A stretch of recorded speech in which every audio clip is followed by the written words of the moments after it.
Super star Rajinikanth అంటే Indian cinema box ఆఫీస్కి super కిందే లెక్క. ఏజ్తో లింక్ లేని క్రేజ్ అయినది. సూపర్ స్టార్ తలుచుకుంటే ఏదైనా సాధ్యమే అనిపించే రేంజ్ ఆయనది.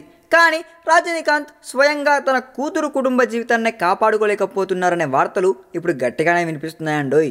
రజనీని హీరోగా పెట్టి కొచ్చాడియన్ అంటూ మోషన్ క్యాప్చర్ మూవీ తీసిన సౌందర్య అశ్విన్ ఇప్పుడు విడాకులకు ఫైల్ చేసిందని వార్తలు వస్తున్నాయి. 6 ఏళ్ల క్రితం చెన్నై బేస్డ్ ఇండస్ట్రియలిస్ట్ అశ్విన్ను సౌందర్య వివాహం చేసుకోగా కొన్ని రోజులకే వీరి మధ్య విభేదాలు తలెత్తాయని టాక్ ఉంది. చాలా కాలంగా విడిగానే ఉంటున్న ఈ జంట ఇప్పుడు విడాకులు తీసుకునేందుకు నిర్ణయించుకున్నారంట.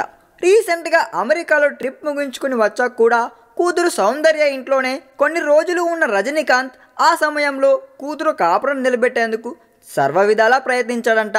అయినప్పటికీ ఫలితం లేకపోయిందని ది ఇండియన్ ఎక్స్ప్రెస్ పేపర్ ప్రచురించింది. రజనీ ఫ్యామిలీ నుంచి ఎటువంటి సమాచారం లేదు. కానీ ట్విట్టర్లో మొన్నటి వరకు తన పేరును సౌందర్య ఆర్ అశ్విన్ అని పెట్టుకున్న సౌందర్య ఇప్పుడు మాత్రం సౌందర్య రజనీకాంత్ అంటూ మార్చేసిందండోయ్.